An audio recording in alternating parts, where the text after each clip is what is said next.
नमस्कार। आपका अखबार के इस अंक में आपका स्वागत है। मैं हूं प्रदीप सिंह।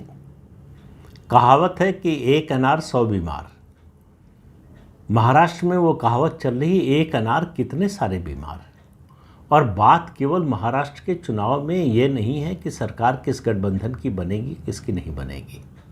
मेरी नज़र में बड़ा सवाल ये है कि चुनाव नतीजे आने के बाद दोनों गठबंधनों में से कौन, जो 6 पार्टियां हैं कुल मिलाकर, इनमें से कौन कौन पॉलिटिकली सरवाइव करेगा।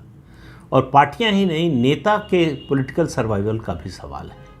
इसलिए एक अनार जो है महाराष्ट्र विधानसभा का चुनाव, उसके कई बीमार हैं।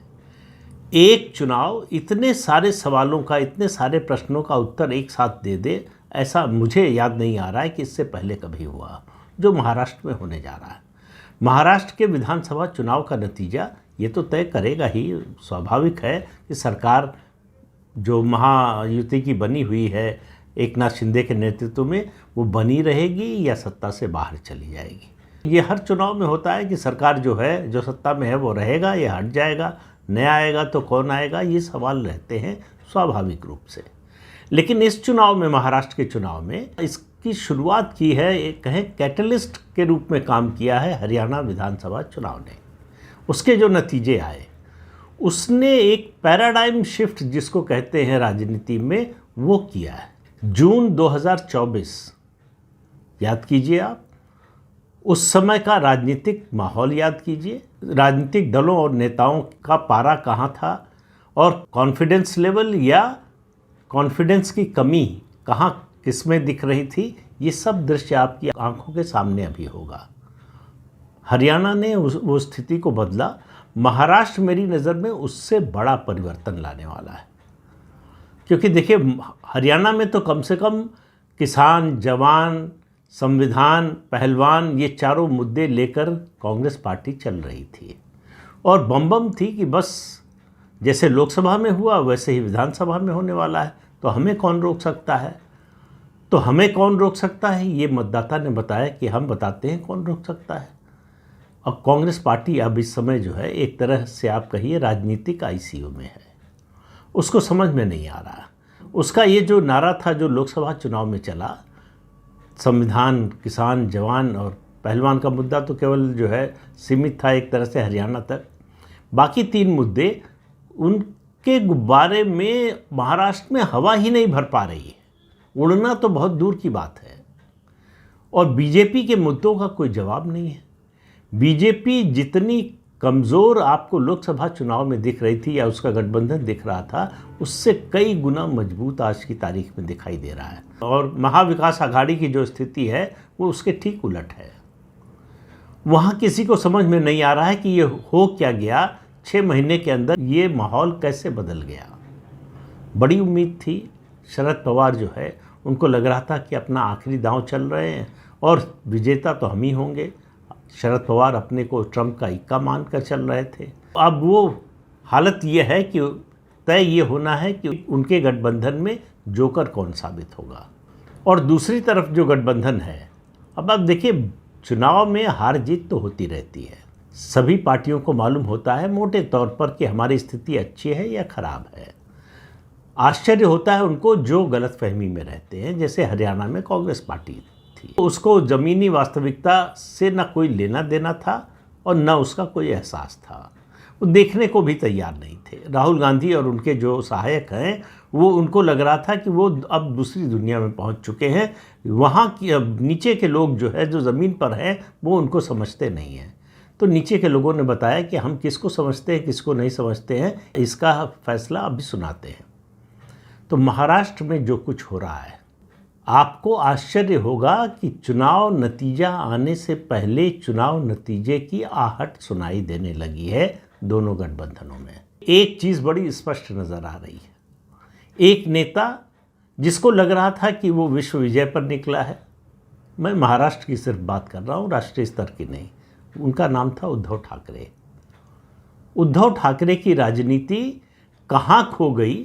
जैसे आपने देखा होगा, हवा का बवंडर आता है और बवंडर जो है वो शुरुआत उसकी बड़ी धीमी होती है और जैसे जैसे तेज होता जाता है उसमें घुमाकर कहाँ ले जाता है पता नहीं चलता। इसी तरह से नदी में भंवर होती है और उस भंवर से अच्छा नाविक जो है वो भी बच नहीं पाता है। उद्धव ठाकरे की स्थिति वही हो गई है। उद्धव ठाकरे के कैंप में बड़ी ज़ोर शोर से चर्चा है कि वो बीजेपी के साथ लौटना चाहते हैं। अब चुनाव से पहले तो लौटने की कोई गुंजाइश बची नहीं है, तो मामला चुनाव के बाद है। चुनाव के बाद आने का मतलब है बहुत ज़्यादा घटी दरों पर, यानी याचना की मुद्रा में होंगे कि हमको फिर से साथ ले लीजिए। अब बीजेपी को तय करना होगा कि वो लेगी कि नहीं लेगी। उद्धव ठाकरे का जाना और अजीत पवार की पार्टी का एक तरह से सफाया होना, ये दो चीज़ें बड़ी स्पष्ट रूप से नज़र आ रही हैं। शरद पवार का भी मेरा मानना है कि उनकी पार्टी का ये आखिरी दांव था। इसके बाद शरद पवार महाराष्ट्र की राजनीति में कोई बड़ी फोर्स के रूप में नहीं रह जाएंगे। और कांग्रेस पार्टी, जिसको जून 2024 के बाद लग रहा था कि अब तो जो है उसे कोई रोक नहीं सकता, उसका अश्वमेध का घोड़ा निकल चुका है, इसकी रास कोई थाम नहीं सकता।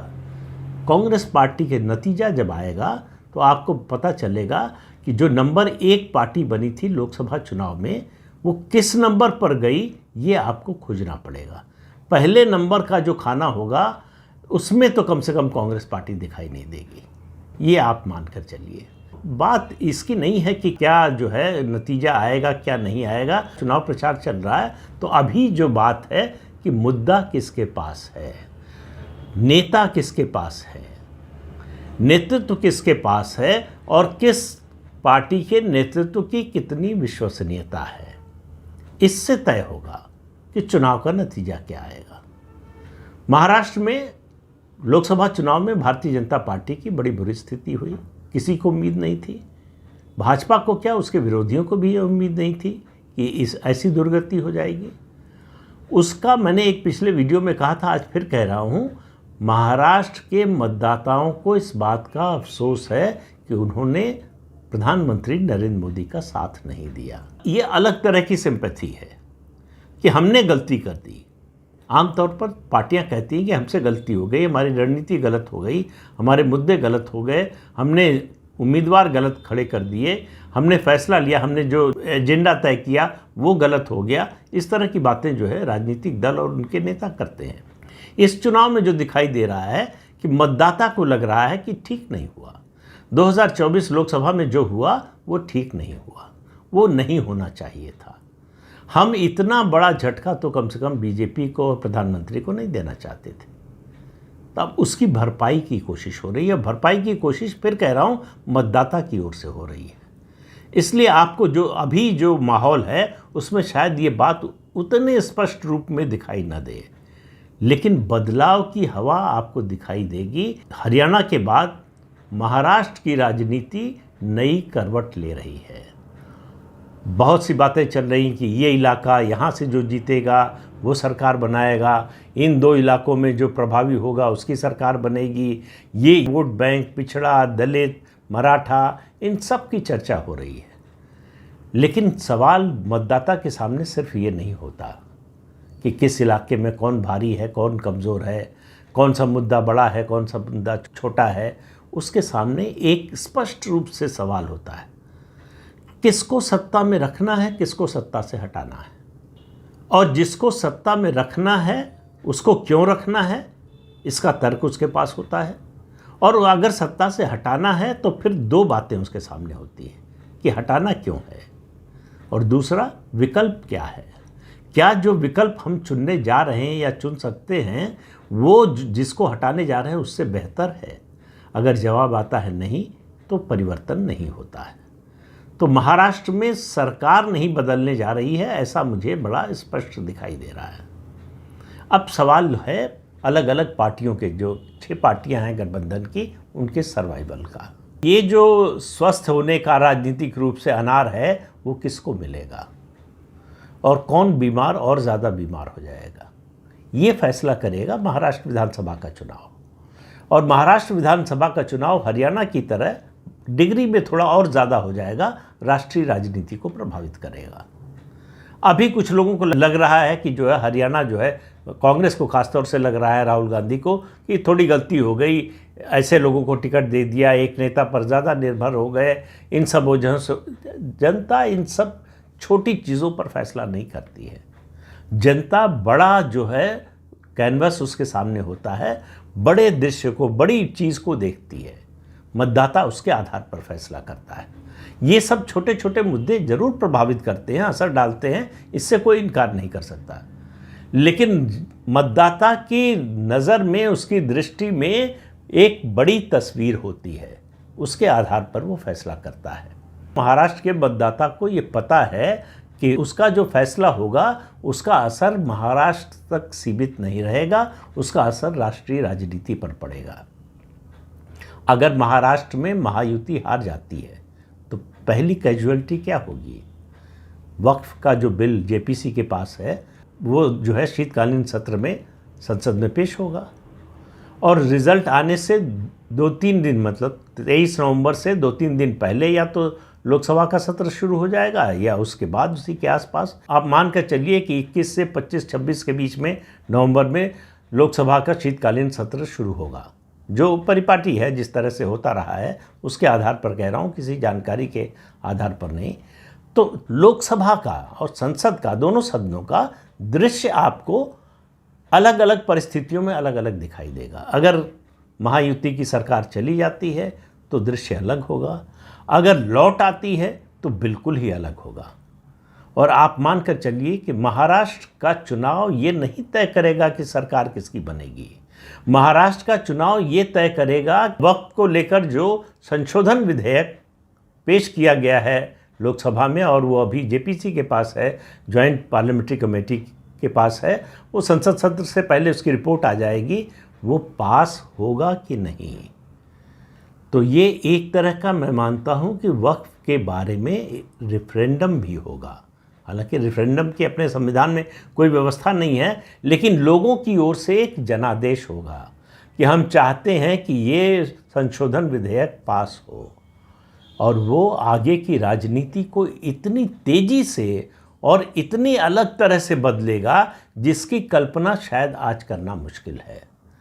तो फिर कह रहा हूँ कि महाराष्ट्र का चुनाव केवल राज्य में सरकार बनाने या हटाने का मामला नहीं है, राष्ट्रीय राजनीति की दिशा तय करने का मामला है। सबसे पहला टेस्ट उसका संसद में होगा कि वक्फ बिल का क्या होगा। ये जो संशोधन विधेयक है, ये सरकार जो लेकर आई है, उसका समर्थन लोगों को है या नहीं। अब आप कह सकते हैं कि महाराष्ट्र के चुनाव से अब पूरे देश की बात कह सकते हैं, लेकिन एक वही तरीका है कि आप पतीले में चावल का एक दाना देखकर समझ लेते हैं कि चावल पक गया है या अभी कच्चा है। तो महाराष्ट्र वो एक दाना होगा जो बताएगा कि वक्फ को लेकर जो राजनीति हो रही है और जिस तरह से अभी तक चली है, वक्फ के मामले पर जो कांग्रेस का स्टैंड रहा है, जो कांग्रेस ने किया है पिछले 77 सालों में, उससे लोग अब ऊब चुके हैं, उससे अब आगे बढ़ना चाहते हैं, उसको बदलना चाहते हैं। अगर महायुति की सरकार आती है तो आपको दिखाई देगा कि पूरा 2024 जून में जो माहौल था उसका ठीक उल्टा माहौल आपको संसद में शीतकालीन सत्र में दिखाई देगा। तो महाराष्ट्र के चुनाव के लिए अगर आप उसके नतीजे का इंतज़ार कर रहे हैं तो केवल राज्य की दृष्टि से मत देखिए, उसको राष्ट्रीय राजनीति की दृष्टि से भी देखिए। और मैंने पहले भी कहा था, फिर कह रहा हूँ कि इस चुनाव का नतीजा महाराष्ट्र का पॉलिटिकल अलाइनमेंट जो है, राजनीतिक ध्रुवीकरण जो है राज्य की राजनीति में, उसको तय करेगा। जो फ्रिंज प्लेयर हैं उनको बाहर कर देगा ये चुनाव। तो एक तरह का कहें जैसे समुद्र मंथन में विष और अमृत निकला था, वैसे ही इस राजनीतिक मंथन में जो खरपतवार है, भूसा है, वो अलग हो जाएगा, अनाज अलग हो जाएगा। तो ये महाराष्ट्र की आगे की राजनीति को तय करेगा कि आगे की राजनीति में कौन से प्लेयर बचेंगे, कौन से खेल से बाहर हो जाएंगे। तो ये एक तरह से कह सकते हैं नॉकआउट राउंड है।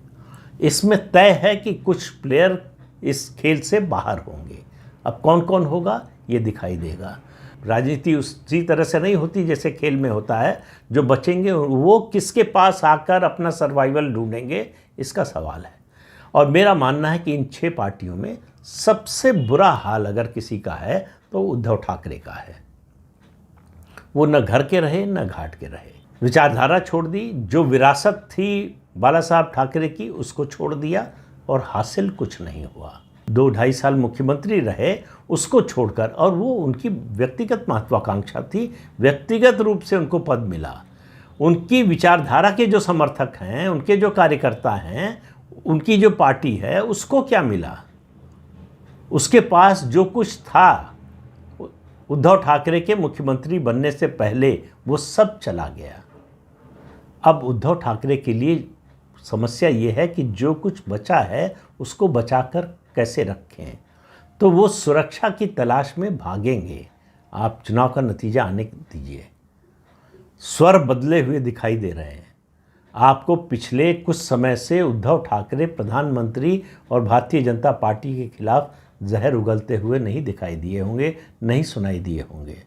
आपने कब सुना था पिछले 5 साल में कि संजय राउत, जो एक तरह से मैं कहता हूं कि उद्धव ठाकरे का भोंपू हैं, उन्होंने बोला हो देवेंद्र फडणवीस के बारे में कि हम राजनीतिक प्रतिद्वंदी हैं, दुश्मन नहीं हैं।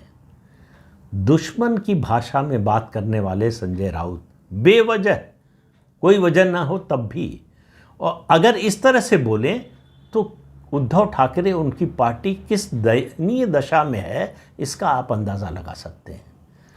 तो नतीजा कुछ भी हो, मैं फिर कह रहा हूं कि उद्धव ठाकरे का हाल बुरा होने वाला है।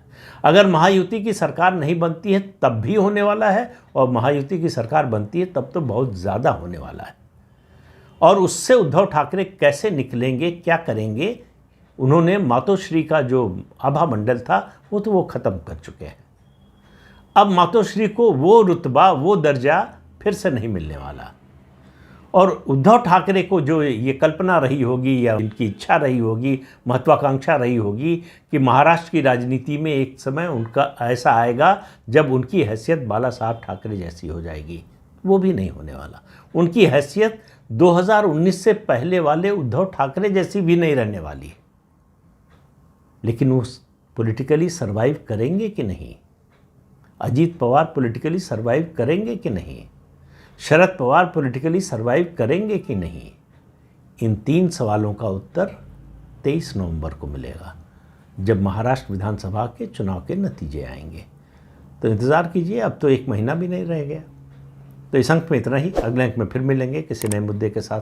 तब तक के लिए अनुमति दीजिए। आपसे अनुरोध है कि चैनल देखिए, शेयर कीजिए, लाइक कीजिए और सब्सक्राइब जरूर कीजिए। नमस्कार।